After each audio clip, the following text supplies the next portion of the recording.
Sebab ini kemudian orang yang sudah hidupnya sering masuk dalam dunia pesta, masuk ke diskotik, kemudian pergaulan bebas, tidak terkendali dan sebagainya. Dia mengalami polaritas hukum di mana dia itu merasakan kesendirian, merasakan kesunyian yang mendalam. Akhirnya mereka menjadi korban narkoba. Karena sudah bingung, aduh ini kok kayak gini. Padahal ya dia penuh dengan keriang gembiraan hidupnya kan? Iya. Ya, bentar-bentar diskotik. Sudah penuh, apa saja kesenangan sudah ada dia dapatkan. Tapi dia justru merasakan kesunyian karena hukum polaritas ini. Karena sunyi, mau apa lagi ya? Udah beli narkoba untuk mengisi hidupnya.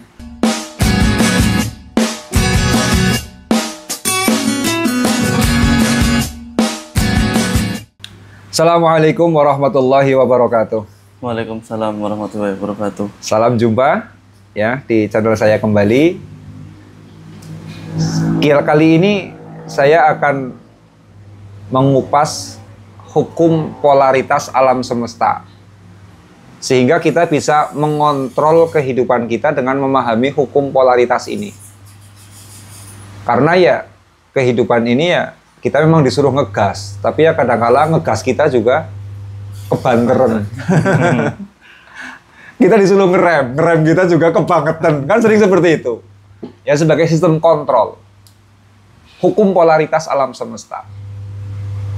Hukum polaritas itu seperti ini. Coba ya, sebelum ini coba simak dulu kasusnya Mira Hayati yang lagi populer. Silahkan disimak dulu. Ternyata aslinya harta kekayaan Mira Hayati yang dulunya seorang penjual bensin, namun kini dikenal dengan toko emas berjalan hasil dari bisnis SIM-cardnya. Mira Hayati merupakan seorang wanita kaya raya asal Makassar yang berusia 29 tahun. Sebelum seperti sekarang, ternyata dulunya Mira sudah pernah berada di titik terendah. Mulai dari perjualan bensin, perjualan kosmetik keliling, membuka salon, hingga menjadi seorang biduan. Namun setelah mencoba bisnis SIM-cardnya di tahun 2020, ternyata bisnis itu meledak. Hingga sekarang ia dikenal sebagai toko emas berjalan oleh warganet. Sebab kemana-mana, Mira Hayati selalu memakai emas yang besar-besar di tubuhnya. Bahkan ia pun juga pernah viral sudah pernah beli emas 1 kilo dengan harga 800 juta saat ibadah haji di Tanah Suci. Awalnya, omset dari bisnis SIM-cardnya hanya 1 juta per bulannya.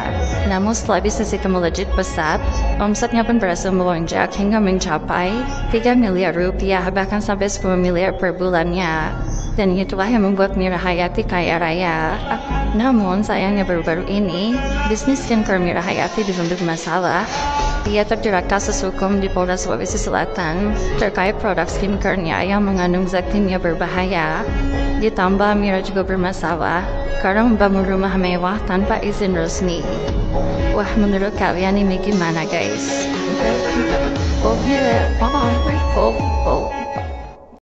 Coba Mira Hayati ini kemarin dia itu baru saja bergembira beberapa tahun lalu. Dia terlihat riang gembira karena dia terkenal sebagai Ratu Emas. Lihat, Masya Allah ya, gelang kok dari tangan sampai siku, dari sini sampai sini, dari siku, kalung gede banget gini. Dia julukannya itu Ratu Emas. Saking tinggi energinya untuk gembira. Ini loh. Tapi Masya Allah, sekarang dia terjerat kasus skincare bahan-bahan yang dilarang oleh BPOM, sehingga dia terancam penjara. Ini kan. Kemarin dia sangat gembira, sekarang dia sangat menderita. Kemarin dia sangat tinggi, sekarang berada pada posisi sangat jatuh. Ini loh. Ini yang namanya hukum polaritas. Ketika kita itu sudah naik, maka ada lawannya turun. Ketika ada sesuatu yang positif, maka ada lawannya berupa negatif. Ini hukum polaritas. Makanya bayi itu ketika dia itu siangnya sangat gembira, sangat senang, ceria, ketawa-ketawa terus, haha, bayi itu. Malamnya nanti dia rewel banget. Itu karena terkena hukum yang namanya hukum polaritas alam semesta. Ini loh. Kalau kita sudah berat banget menaiki gunung, nyepeda, menanjak kayak gini ya ke gunung. Waduh kan, paha kita pegel, otot kita meregong, effort kita gede banget. Ya, capek, ngos-ngosan.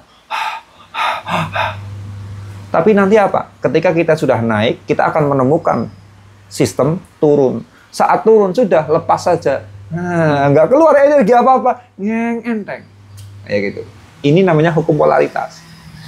Lah, kalau kemudian kita itu tidak naik, ya kita tidak akan pernah merasakan energi turun. Kita naik sepeda, tapi di jalan yang lurus saja, yang rata.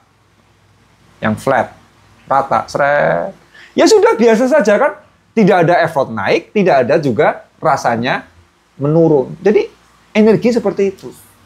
Kalau kita sudah membayar dengan harga mahal, ya kita akan menemukan kualitas. Ini yang namanya hukum polaritas. Assalamualaikum teman-teman. Ini saya ngasih informasi. Saya buka lagi kelas training virtual selama 6 hari full. Dan tentu harga lebih murah karena durasi waktunya tidak sampai 1 minggu. Hanya 6 hari. Yakni kelas Esturi Uang untuk batch yang kedua. Kalau Anda rezekinya suka macet-macet, atau Anda rezekinya sudah lancar, tapi tidak ingin macet, sebaiknya ikuti kelas Esturi Uang ini. Segera daftar dengan membaca keterangan di deskripsi. Nah, sekarang seperti ini. Kita kadang bergembira berlebihan. Ini nanti kita akan ditemukan dengan sistem kesedihan yang menyeimbangkan. Ini persoalannya. Itu. Sama seperti Mira Hayati. Dia gembira itu berlebihan. Masya Allah. Pamer emas. Sampai dilihat itu nggak pantas. Nggak etis. Masa ada perempuan kok emasnya dari sini, siku sini ke sini. Kan dilihat kan, seperti tadi ditonton kan, dilihat nggak nyaman sama sekali, nggak etis sama sekali. Dia bergembira berlebihan. Akhirnya sekarang dia juga menyeimbangkan dirinya kan. Itu dia menyeimbangkan dirinya di mana dia apa? Ya sekarang menderita kan. Nah ini, ketika kita itu mencapai titik bergembira berlebihan, maka di titik itu kemudian kita itu akan diseimbangkan oleh alam semesta dengan kepedihan yang mengimbangi juga. Ini hukum titik balik. Makanya dengan hukum polaritas ini, Osho itu seorang spiritualis dari India. Dia itu menemukan satu sistem meditasi, ya, cara teknik meditasi supaya orang itu mencapai spiritual yang mencerahkan. Ini. Dia itu menyebutnya dengan dynamic meditasi, ya, meditasi dynamic. Di mana apa? Orang supaya mencapai rasa meditatif, rasa khusyuk tinggi dalam meditasi, dia itu disuruh bergembira dulu. Suruh dengarkan musik yang dugem-dugeman ini.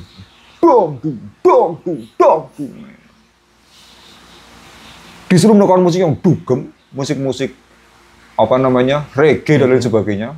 Suruh berjingkrak-jingkrak, bergembira. Nanti apa? Sesudah emosinya naik, hormonnya kegembiraan itu naik, ini ya, nanti dia bawa meditasi, seret, pada saat itu memang dirinya itu sedang mencapai sistem polaritas alam semesta. Terus dia mudah menemukan ketenangan. Karena apa? Keriangan lawannya adalah kesunyian. Sesudah kita itu terlalu rame, kita akan menemukan titik sunyi. Ini pasti. Maka orang habis hajatan, kalau kan rame-rame itu ya, rame kayak gitu, tamu banyak. Nanti 3 hari kemudian kita merasakan kok sunyi banget ya, hening banget ya, nggak ada apa-apa ya. Itu yang namanya hukum polaritas. Lah ini, Osho itu mengajarkan seperti itu, dynamic meditasi. Orang disuruh dugem dulu, setelah itu duduk, kemudian dia meditasi, dia akan menemukan kesunyian yang mendalam. Ini ya. Termasuk sebetulnya bisa juga digunakan untuk trik sholat loh. Hukum polaritas ini untuk trik sholat itu bisa. Kayak gitu. Kita mau sholat ya. Itu ya, bergembira dulu. Biar supaya kita bergembira. Terserah mendengarkan musik keras-keras. Dan setelah itu apa? Kita hadir dalam sholat. Akan menemukan kesunyian di sana. Itu loh.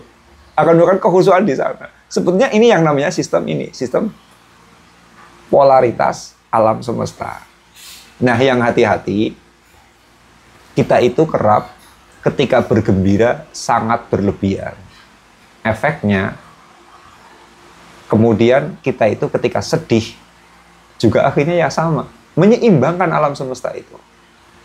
Banyak orang yang kemudian dia itu ketika memiliki kenikmatan, merayakannya itu semegah-megahnya.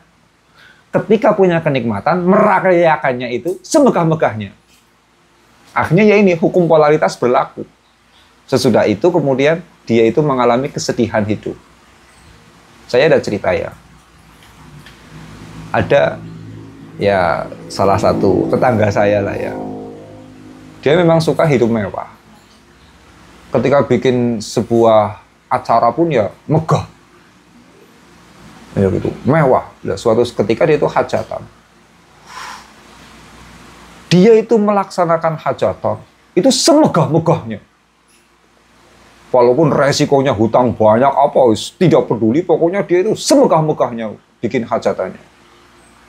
Ini ketika orang itu ketika mendapatkan kenikmatan dirayakan semegah-megahnya, ternyata efeknya hukum polaritas terjadi. Sesudah dia hajatan, kemudian apa? Hutangnya menjadi menumpuk-numpuk. Itu. Sesudah hutangnya menumpuk-numpuk apa? Anaknya ada yang sakit-sakitan. Karena gembira semegah-megahnya, efeknya akhirnya mendapatkan penderitaan. Ini. Ya betul, merayakan itu memang diperintahkan oleh Allah. Wa amma bi ni'mati rabbika fahaddits. Kita supaya menceritakan nikmat kita. Berarti merayakan nikmat Allah itu memang perintah.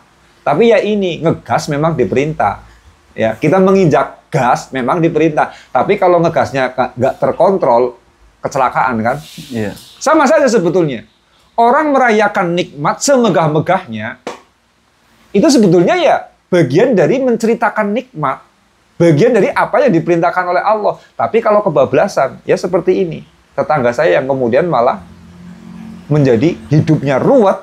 Gara-gara apa? Gara-gara dia itu hajatan semegah-megahnya. Sama seperti Mira Hayati.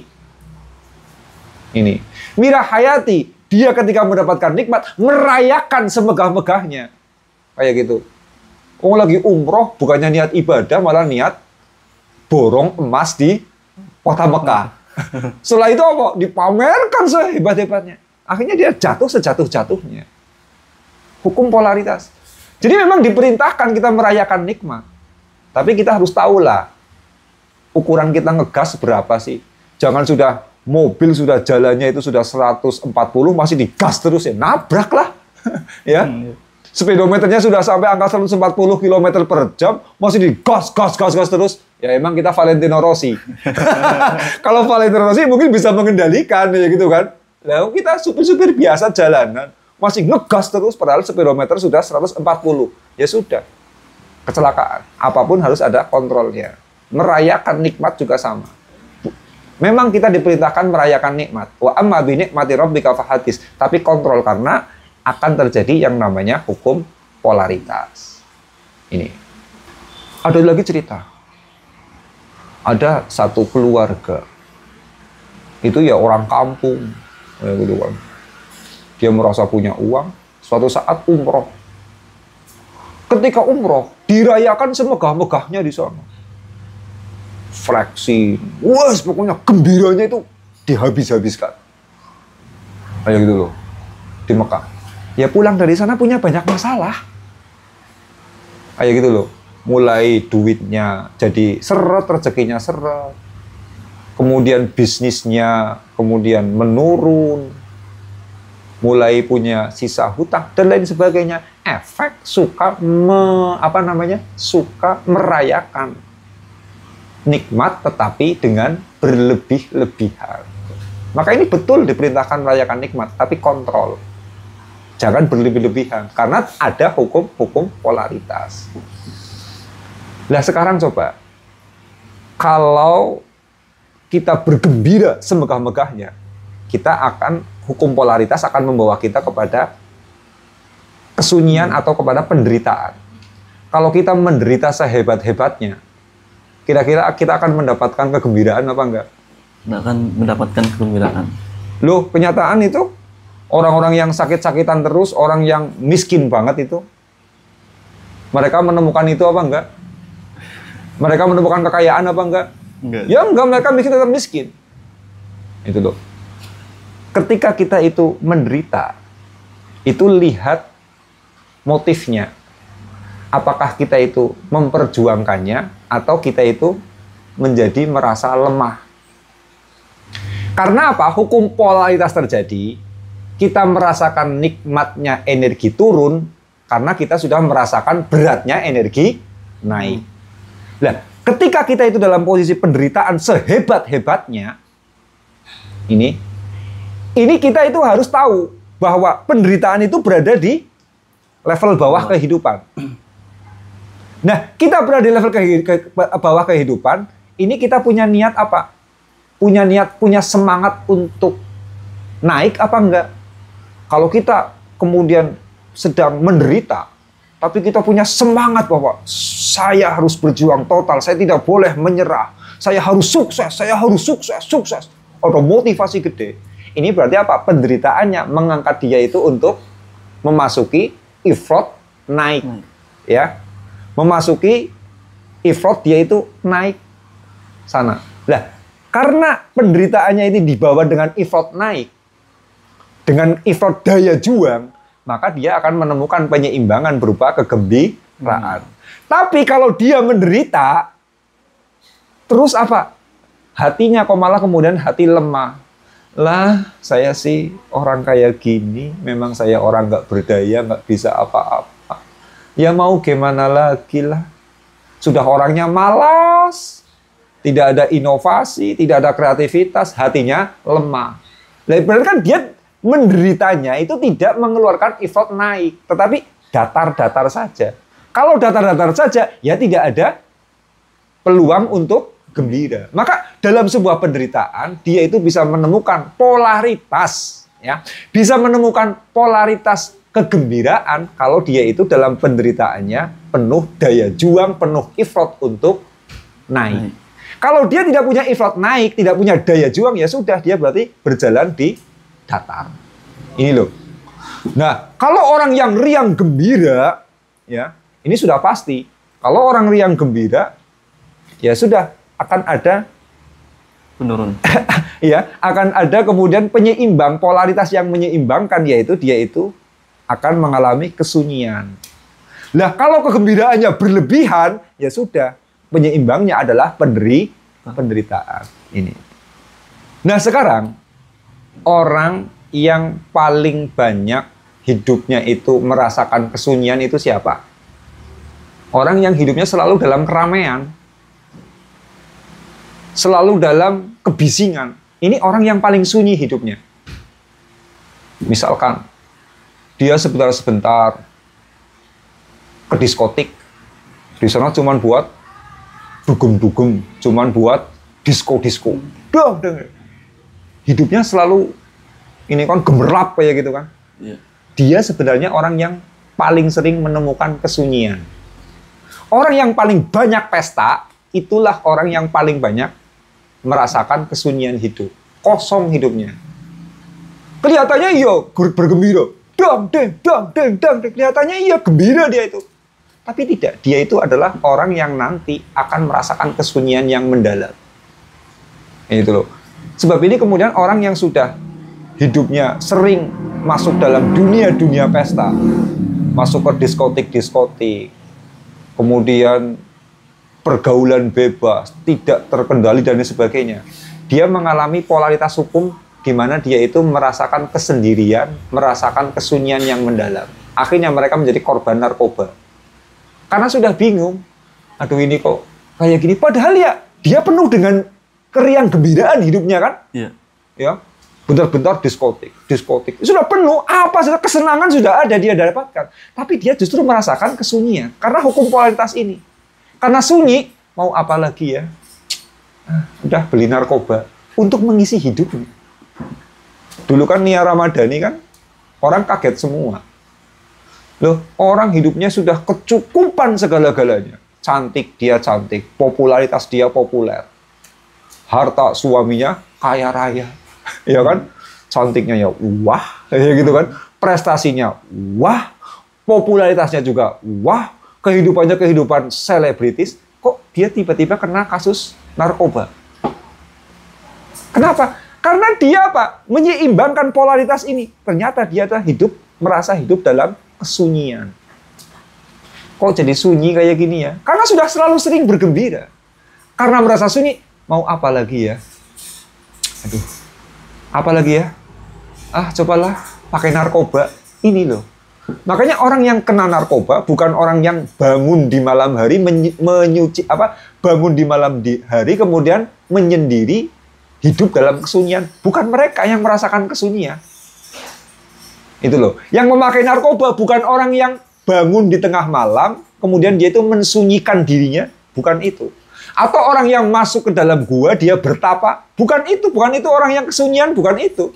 Tapi justru orang yang kesunyian adalah orang yang sebentar-bentar masuk ke diskotik. Karena merasa sunyi, akhirnya apa? Sudahlah, saya beli narkoba. Saking merasa sunyi hidupnya. Ini karena terpapar efek polaritas. Dan sebaliknya, ketika kita itu terlalu sunyi, ya, ketika kita itu sering kerap masuk dalam situasi sunyi, situasi hening, disitulah orang yang akan menemukan kegembiraan. Itu loh, karena terjadi polaritas itu. Sering hening, sering sunyi, dia sering melakukan sholat dengan khusyuk misalkan. Dia melakukan zikir dengan khusyuk. Atau dia sering melakukan meditasi dengan rasa hadir yang tinggi. Kayak gitu. Orang seperti ini justru mereka adalah orang yang menemukan kegembiraan yang tinggi. Dikarenakan apa? Mereka membiasakan diri masuk dalam sebuah sistem kesunyian. Hukum polaritas berlangsung. Yang gembira akan diseimbangkan dengan sunyi, yang sunyi akan diseimbangkan dengan kegembiraan. Ini loh, ya. Makanya ala bidzikrillahi tatmainnul qulub. Yang namanya zikir itu menjadikan hati kita itu tenang. Kenapa zikir itu kemudian menjadikan hati kita itu tenang? Ini loh. Dikarenakan apa? Zikir itu memasuki alam meditatif. Memasuki rasa meditatif, memasuki rasa sunyi. Akhirnya malah hati bergembira terus. Ini. Hatinya senang terus. Ini hukum polaritas seperti itu. Nah, sekarang bagaimana kita menggunakannya untuk menarik energi uang? Hukum polaritas ini bagaimana kita itu menariknya untuk menyeimbangkan finansial kita? Caranya ya tadi. Kalau kita sudah bergembira semegah-megahnya, kita akan menemukan penderitaan. Maka ini kalau kita itu ingin tidak memasuki medan penderitaan yang terlalu tinggi, saat kita menerima uang, menerima nikmat dari Allah, betul kita harus merayakan. Tapi merayakannya jangan semegah-megahnya. Secukupnya. Kita menerima uang ini, ya kita belanjakan. Tapi jangan semegah-megahnya. Karena ada yang namanya hukum polaritas.